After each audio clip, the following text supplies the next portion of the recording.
he said. I heard you the last 10 times. Relax. His shoulders hunched. I thought maybe, just one, for a minute. I know, Leroy. They're hypnotic. And you're prone to suggestion, she added silently. One of many unfortunate side effects of his years as a meat puppet soldier, being thrown into whatever corporate war needed warm bodies instead of tactical nukes, controlled remotely by people with an eye in the sky and no skin in the game. Other side effects being anxiety, nightmares, and the kind of sudden, extremely violent outbursts that turned an asset into a liability. Eva knew how those nightmares felt.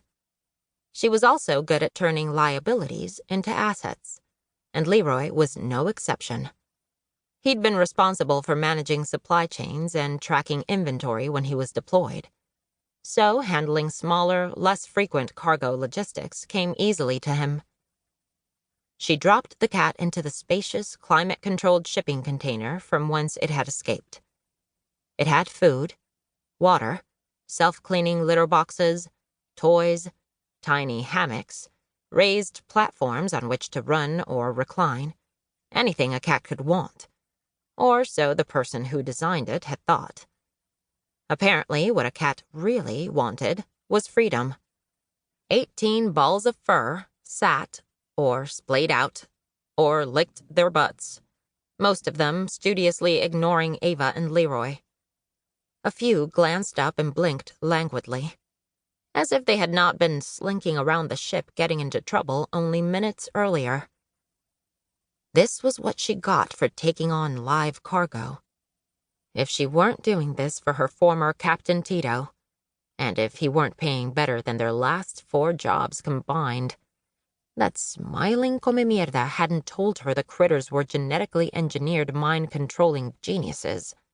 It was exactly the kind of casual, not-quite lie that had made her quit his crew 7 years earlier, over her father's objections. Given that her father preferred whole-ass lies, and given that he was Tito's boss back then, his opinion had mattered as much as a fart in a hurricane. Fuck 'em both, she thought. Not for the first time. Found another one trying to get into a supply cabinet in my med bay. Pink sauntered in, holding a kitten to her chest, rubbing its face absently with one dark finger. Her dreads were tucked under a sleep cap, and her eye patch was flipped down to cover her cybernetic eye, while her organic one took in Ava's scruffy condition with a raised brow. You're looking splendid, she said. Eva examined her welt-striped arms. I look like I wrestled a needle bear. Are those real? Leroy asked. No, Pink said. Says the lady who hasn't wrestled one, Eva retorted. Pink rolled her eyes. I'll clean you up and synthesize you some allergy medicine when I'm done making my hormones. How many cats left? Just one. Leroy paused for dramatic effect. The leader. Cats don't have leaders, honey, Pink said. Tell that to the leader. Pink may have been right, but Eva knew who Leroy meant. The one who kept busting everyone out was the smallest cat, a calico with mottled brown and black fur, with patches of orange and hazel eyes that looked like they had seen some shit. They probably had. She didn't know what it took to make the kittens more intelligent, but she doubted it was nice. Viva la revolución, Eva said. But not on my ship. Min, can you pinpoint its location? No response. Min, can you hear me? The silence grabbed her stomach and slid it up to her throat. Bridge. Help.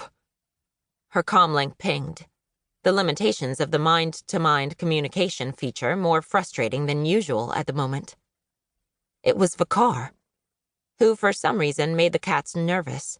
Maybe it was the Quenian's pangolin-like skin, or his twitchy face palp things, or the fact that his smell changed to match his mood.